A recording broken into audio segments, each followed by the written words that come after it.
Welcome to all. आज हम previous lecture start कर रहे हैं fundamental equations of surface theory. तो इसमें फर्स्ट टॉपिक है गॉस फार्मूला।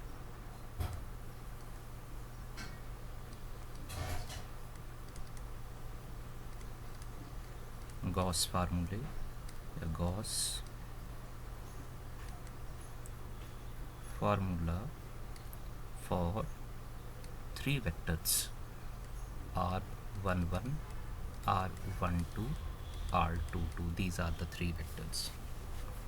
तो आपको इन वेक्टर के बारे में आपको ऑलरेडी बताया हुआ है, बेसिक कंसेप्ट बताया हुआ है, क्योंकि जब हम सरफेस की बात करते हैं तो सरफेस को हम कैसे डिनोट करते हैं, R is equal to R of U। This is the parametric form of surface in which U and V are parameters, both U and V are variables. तो R11, R12, R22 ये vector कैसे define किए थे, ये आपको इस position vector की help से बताया था। और भी एक पॉइंट बताया था, क्योंकि जब हम सरफेस की बात करते हैं तो सरफेस में तीन वेक्टर हैं। सरफेस में तीन वेक्टर, जैसे सपोज ये सरफेस है, R is equal to R of U comma V। तो वो तीन वेक्टर क्या बताए थे, ये पॉइंट P है, P पॉइंट का कोऑर्डिनेट U कॉमा V। तो तीन वेक्टर क्या बताए थे, फर्स्ट इज R1, कैसे फाइंड किया था ये भी पॉइंट समझाया आपको। Second vector is R2 and third vector which is perpendicular to both R1 and R2, and that vector be denoted by capital N. This N be perpendicular to both R1 and R2। जिस plane में R1 और R2 लाई कर रहा है उसी plane में N भी लाई कर रहा है। This means that these three vectors, कौन से वो तीन vector, R1, R2 and N, these vectors are independent. ये तीनों वेक्टर क्या इंडिपेंडेंट है। R11, R12, R22 कैसे डिफाइन किया था ये भी आपको बताया था। फिर उसके बाद एक और पॉइंट, इम्पॉर्टेंट पॉइंट बताया था कि यहाँ हम first order fundamental, second order fundamental coefficient की भी बात करेंगे, क्योंकि इम्पॉर्टेंट पॉइंट है ये। तो जैसे R1, R11, R12, R22 के बारे में बताया था कि ये जो सेकंड ऑर्डर फंडामेंटल कोफिशिएंट होते हैं वो कौन से, L, M, N, ये सेकंड ऑर्डर फंडामेंटल कोफिशिएंट है। ये रिजॉल्व्ड पार्ट्स होते हैं। These are the resolved parts of R11, R12, R22 along the normal to the surface, along the normal to the surface। और वैल्यू भी बताई थी, तो ये पॉइंट पता होना चाहिए कि सेकंड ऑर्डर फंडामेंटल कोफिशिएंट जो है L, M, N, ये रिजॉल्व्ड पार्ट्स होते हैं इन तीन वेक्टर के। कौन से तीन वेक्टर, R11, R12, R22। और वैल्यू भी बताई थी, कैपिटल L की वैल्यू क्या थी, N dot R11। Capital M की वैल्यू क्या बताई थी, N डॉट R12 या R21। और N की वैल्यू क्या बताई थी, third order fundamental coefficient, second order fundamental coefficient की वैल्यू N डॉट R22। तो यहाँ से एक पॉइंट, इंपॉर्टेंट पॉइंट क्या पता लगा कि अगर सरफेस में तीन वेक्टर हैं और कैसे उनकी नेचर कैसी इंडिपेंडेंट है, और गॉस फार्मूला लिखना हमने कौन से वेक्टर के लिए, R11, R12, R22 के लिए। तो इसका मतलब कि आप सरफेस में किसी भी वेक्टर को इन तीन वेक्टर के लीनियर कॉम्बिनेशन की फॉर्म में एक्सप्रेस कर सकते हैं। तो यहाँ मैं फार्मूला लिख रहा हूँ, ये गॉस फार्मूला लिख रहा हूँ किसके लिए, तीन वेक्टर हैं, वो तीन वेक्टर क्या, R11, R12, R22। तो सबसे पहले फर्स्ट वेक्टर, क्योंकि L, M, N जैसे आपको बताया ये सेकंड ऑर्डर फंडामेंटल कोफिशिएंट है। EFG की बात करेंगे, EFG ऑलरेडी बताया आपको पॉइंट है, ये फर्स्ट ऑर्डर फंडामेंटल कोफिशिएंट है। ये R11, R12, R22 तीन वेक्टर हैं, किस फॉर्म में, ये डिफरेंशियल फॉर्म है, ये पार्शियल डिफरेंशियल फॉर्म में ये। तो जब हम तीन इक्वेशन लिखेंगे, मतलब इन तीन वेक्टर की वैल्यू लिखेंगे, तो वो किस फॉर्म में होगी, वो डिफरेंशियल फॉर्म में लिखेंगे हम, but as a linear combination of these three independent vectors। तो मैं ये पॉइंट लिख रहा हूँ ये कि सबसे पहले फर्स्ट वेक्टर की value R11 is capital L into N plus L into R1 plus lambda into R2, ये फर्स्ट है, फर्स्ट इक्वेशन या first vector. Second vector is R12 is m into N plus m into R1 plus mu into R2, ये second vector है या second equation भी बोल सकते हैं। और गॉस फार्मूला थर्ड वेक्टर के लिए, थर्ड वेक्टर क्या, R22, ये लिखा है सामने, पॉइंट समझाया, ये बता रहे हैं। R22 की value n into N plus n into R1 plus nu into R2, ये थर्ड वेक्टर या थर्ड इक्वेशन है। ये जो तीन इक्वेशन या तीन वेक्टर की वैल्यू लिखी, इसमें L, M, N, lambda, mu, nu, these are unknown values. Here L, M, N, lambda, mu, nu are unknowns. क्योंकि गॉस फार्मूला इन तीन वेक्टर के लिए लिखा है, तो इसमें 6 अननोन है। तो ये जो 6 अननोन है, इन्हीं 6 अननोन की क्या करनी है, हमने इसमें वैल्यू फाइंड कर ली है।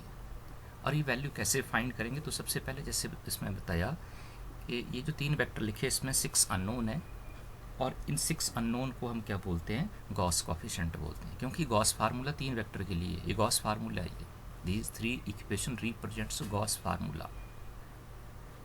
तो ये जो अननोन वैल्यू है, ये जो अननोन है L, M, N, lambda, mu, nu, these are called Gauss coefficient, Gauss coefficients, Gauss coefficient, या इसे हम और क्या बोलते हैं, क्रिस्टोफेल्स कोफिशिएंट, CHRIS, क्रिस्टोफेल्स कोफिशिएंट भी बोलते हैं।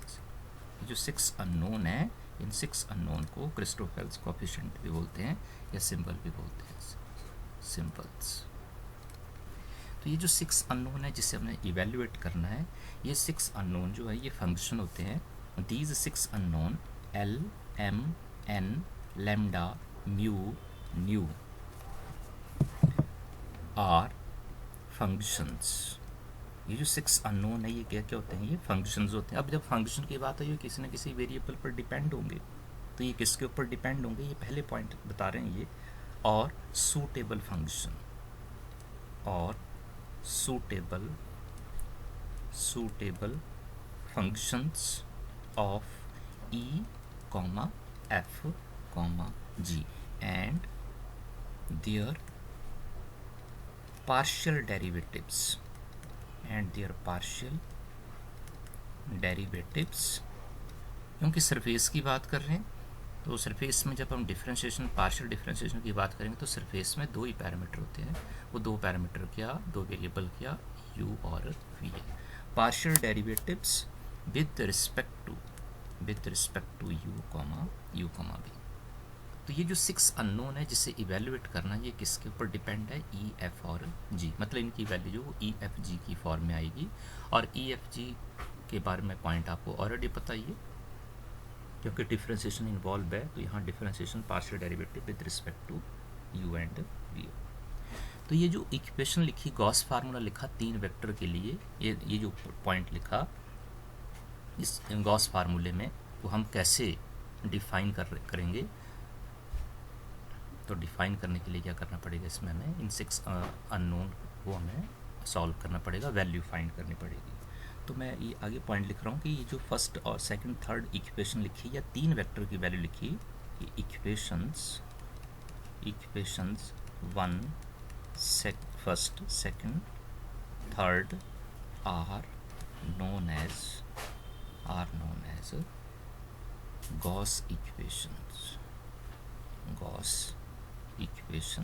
या से Gauss formula, Gauss formula.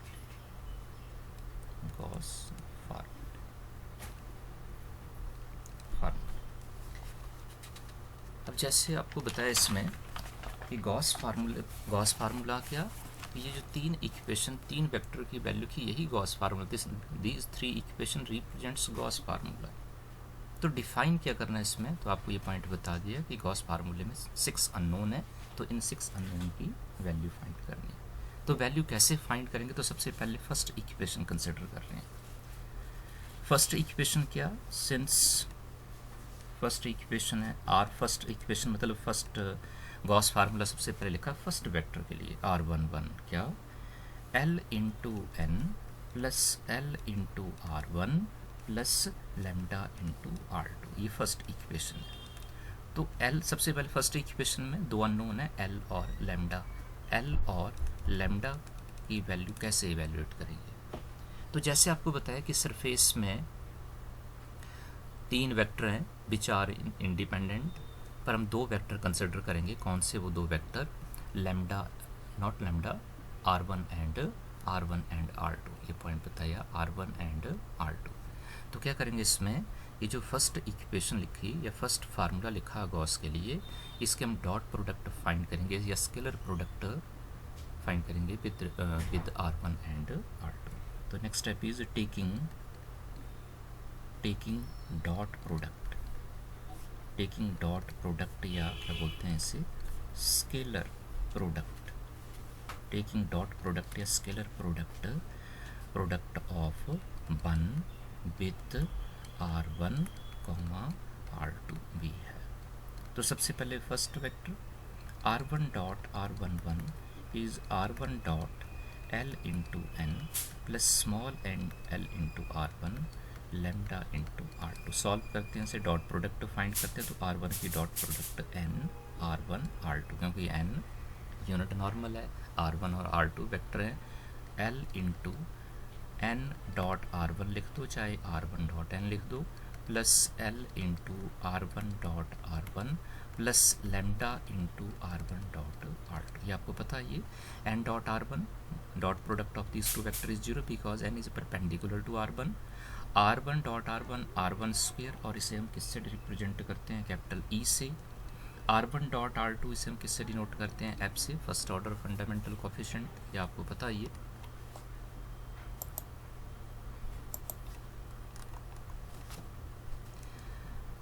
Therefore तो डॉट प्रोडक्ट की वैल्यू क्या आई, R1 dot R11 is 0 plus L into E plus lambda into F. Rearrange it after solving, we have L into E plus lambda into F is R1 dot R11। क्योंकि जैसे आपको बताया कि जब आप 6 अननोन इवेल्युएट करेंगे, तो ये जो 6 अननोन है, जैसे फर्स्ट इक्वेशन कंसिडर की, उसमें 2 अननोन है L और लैम्डा, तो ये जो है वो किसके ऊपर डिपेंड है, E, F और G के ऊपर डिपेंड है, फर्स्ट ऑर्डर फंडामेंटल को, मतलब इनकी वैल्यू जो वो in terms of E, F और G आएगी। तो इसका मतलब ये हुआ कि ये जो वैल्यू आई हमारे पास, तो इससे क्या करना पड़ेगा, ये जो वैल्यू आई फर्स्ट पार्ट में वैल्यू आई फर्स्ट इक्वेशन में, जब डॉट प्रोडक्ट फाइंड की फर्स्ट वेक्टर के साथ, तो इसे सॉल्व करना पड़ेगा आगे, इसे किस में चेंज करना पड़ेगा, E, F या G में कन्वर्ट करना पड़ेगा। और इसे कैसे कन्वर्ट करेंगे, मैं इसे इक्वेशन नंबर 4 लिख रहा हूँ, 3 तो लिखा है। तो इसे कैसे, राइट हैंड साइड जो डॉट प्रोडक्ट है 2 वेक्टर की, R1 डॉट R11, देखो इसे कैसे चेंज करेंगे E, F या G में। तो जैसे हमें पता है पॉइंट क्या, कि R1 स्क्वेयर जो है वो इसकी वैल्यू थी E की। नेक्स्ट स्टेप में क्या करेंगे, पार्शियल डेरिवेटिव फाइंड करेंगे with respect to U, differentiate partially with respect to U we have, ठीक है। तो डेरिवेटिव फाइंड कर रहे हैं, partial derivative with respect to U, R1 square curl over curl U of E। R1 square का derivative 2R1 dot R1 का partial derivative with respect to U R11, क्योंकि with respect to U जब हम derivative find करते हैं तो कौन सा सुफिक्स अप्लाई करते हैं, फर्स्ट। E का partial derivative with respect to U, तो इसे कैसे रिप्रेजेंट करेंगे, E1। तो देखो यहाँ से देखो वैल्यू आ गई, डॉट प्रोडक्ट की value R1 dot R11 is E1/2, ये देखो E में कन्वर्ट हो गई। Therefore substituting this value in 4, या 4 इम्प्लाइज क्या, L into E plus lambda into F is E1/2। तो ये आ गई इक्वेशन नंबर 5। तो सबसे पहले फर्स्ट इक्वेशन में देखो मैं क्या बताया आपको, सबसे पहले डॉट प्रोडक्ट फाइंड की फर्स्ट वेक्टर या फर्स्ट इक्वेशन की फर्स्ट वेक्टर R1 के साथ, फिर उसके बाद सेकंड वेक्टर। तो सेकंड वेक्टर क्या लिखा सा बताया इसमें R2 है। तो अब सेकंड वेक्टर के साथ डॉट प्रोडक्ट फाइंड करते हैं।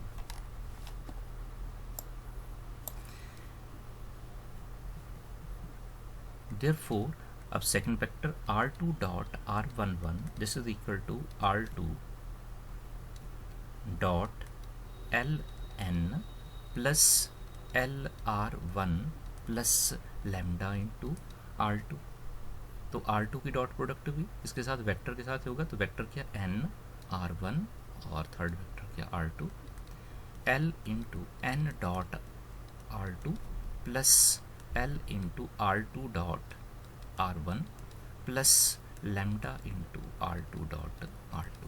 N dot R2, N dot R1 is 0 because N is perpendicular to R1 and R2. R2 dot R1 या R1 dot R2, तो इसे हम किससे रिप्रेजेंट करते हैं, F से, और R2 dot R2 R2 square, तो इसे हम डिनोट करते हैं किससे, G से। तो वैल्यू क्या है, L into 0 plus L F plus lambda into G। तो R2 डॉट R1 पर की वैल्यू क्या आई, एल एफ प्लस लैम्डा जी। रीअरेंज साइड चेंज करते हैं, एल एफ प्लस लैम्डा जी की वैल्यू क्या R2 डॉट। अब इसे भी क्या करना पड़ेगा, कन्वर्ट करना पड़ेगा आइदर एफ ई एफ और जी। तो कैसे इसे सॉल्व करेंगे, तो सिंपल स्टेप है।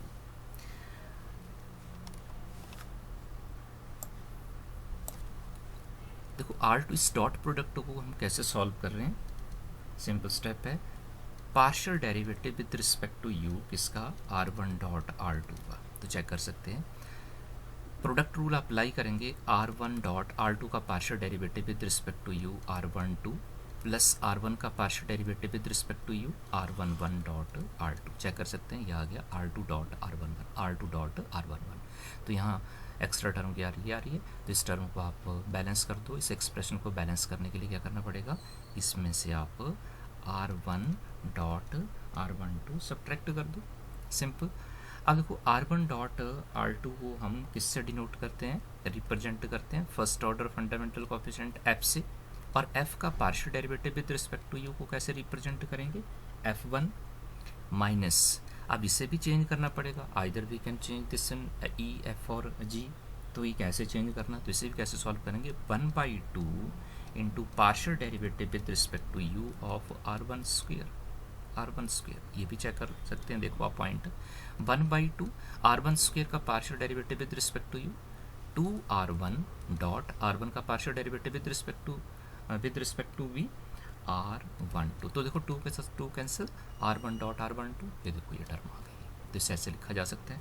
अब देखो R1 स्क्वेयर को किससे डिनोट करते हैं हम, capital E first order fundamental coefficient, तो आ गया F1 माइनस 1/2, और E का partial derivative with respect to V को कैसे, क्योंकि जब हम partial derivative with respect to V find करते हैं तो सफिक्स 2 अप्लाई करते हैं, तो इसे हम कैसे लिखेंगे, E2। तो ये आगे वैल्यू F1 माइनस E2/2, तो ये वैल्यू आई L F plus lambda G is F1 minus E2/2। ये आगे इक्वेशन नंबर 6। तो 2 इक्वेशन आ गई फर्स्ट पार्ट में, इन दोनों इक्वेशन को साइमल्टेनियसली सॉल्व करेंगे। फर्स्ट इक्वेशन क्या है, फर्स्ट मतलब equation number 5, L E plus lambda F is E1/2, L E plus lambda F is E1/2, equation number 5। और equation number 6 is L F plus lambda G is F1 minus E2/2। Solving these 2 equations simultaneously, we get the value of L and lambda by using out of 3 method, using cross multiplication, substitution और by elimination method। तो यहाँ हम elimination method apply कर रहे हैं। सबसे पहले मैं L फाइंड कर रहा हूँ, तो सेकंड टर्म सॉल्व करते हैं, एलिमिनेट करते हैं। इक्वेशन 5 को किससे मल्टीप्लाई करना, जी से, और इक्वेशन 6 को एफ से, and subtracting them we get. तो सिंपल स्टेप है। फर्स्ट पार्ट में इक्वेशन 5 को जी से मल्टीप्लाई करना, L E G plus lambda F G is G E1/2। Second equation means 6 equation को f से मल्टीप्लाई करना, L into F square plus lambda G F is equal to F1 minus F E2/2। Subtracting these two equation, sign change, second term cancel.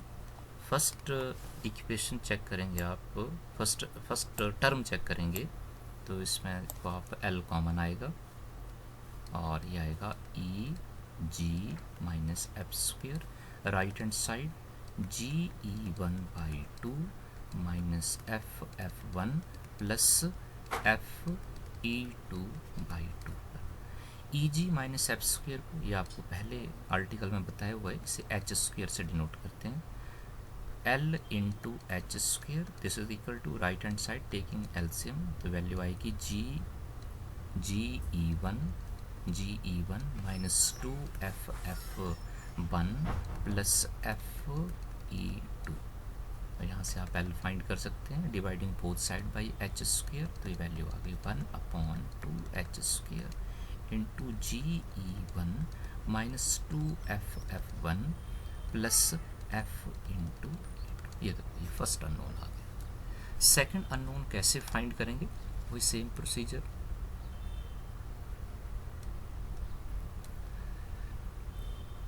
अब first term eliminate करते हैं, तो fifth equation को F से multiply और sixth equation को E से multiply and subtracting them we gate.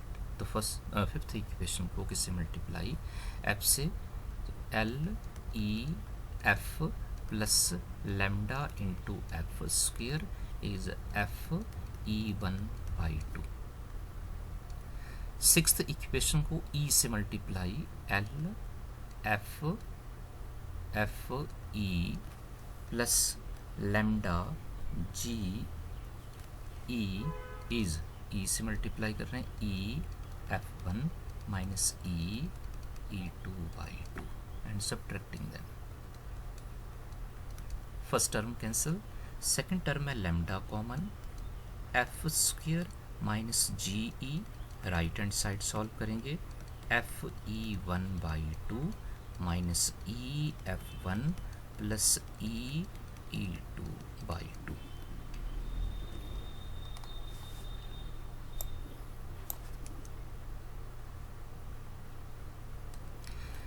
left hand side, in left hand side taking negative sign common, minus lambda, rearrange it, GE minus F square, right hand side taking LCM, FE1 minus 2EF1 plus EE2, this implies minus lambda। GE को आप EG भी लिख सकते हैं, EG minus F square, this is equal to FE1 minus 2EF1 plus E into E2/2। और EG minus F square को already बताया, इसे एच स्क्वेयर से डिनोट करते हैं, तो यहाँ से आप फिर लैम्डा फाइंड कर सकते हैं, मतलब सेकंड अननोन फाइंड कर सकते हैं। तो ये वैल्यू कैसे आएगी, लैम्डा की value, lambda is -1/2H square into FE1 minus 2EF1 plus E into E2। Negative sign भी सॉल्व कर सकते हैं, taking minus common in this expression, minus common लेंगे, माइनस इंटू माइनस प्लस हो जाएगा, 1/2H square 2EF1, positive term पहले लिख दी, minus FE1 minus E into E2। This is the second unknown. Second Christoffel coefficient.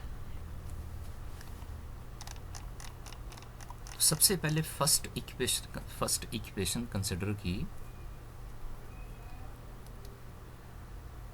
First equation consider की और first equation में कितने अननोन थे? 2 अननोन है, वो कौन सी? एल और लैम्डा। सिमिलरली जब आप सेकंड इक्वेशन कंसिडर करोगे तो सेकंड इक्वेशन में भी 2 अननोन है, एम और म्यू। और जब आप थर्ड इक्वेशन कंसिडर करोगे तो थर्ड इक्वेशन में भी 2 अननोन है, एन और न्यू। तो ये सेम प्रोसीजर है, सेम प्रोसीजर आप अप्लाई करेंगे तो आप थर्ड, फोर्थ,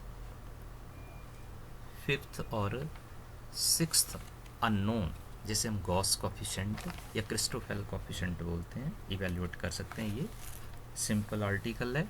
मैं ये वैल्यू लिख रहा हूँ क्योंकि जब आप सेम प्रोसीजर अप्लाई करेंगे, सेकंड इक्वेशन और थर्ड इक्वेशन कंसिडर करेंगे, तो जब आप सेकंड इक्वेशन कंसिडर करेंगे और इसे सॉल्व करेंगे तो देखो मैं पॉइंट बता रहा हूँ, थर्ड अननोन की वैल्यू लिख रहा हूँ, डायरेक्ट लिख रहा हूँ।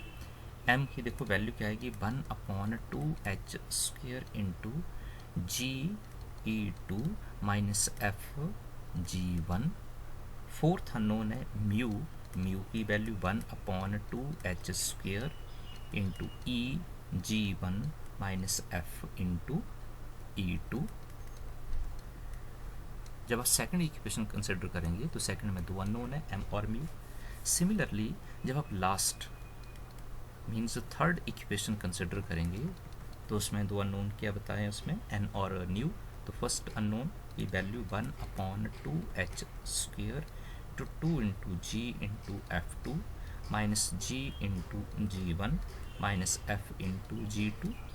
और सिक्स्थ अननोन है न्यू, 1/, तो value 1/2h² E into G2 minus 2F into F2 plus F into G1। These are the 6 unknown which are called Gauss coefficient या Christoffels coefficient। तो ये सिंपल आर्टिकल है, इम्पोर्टेंट है।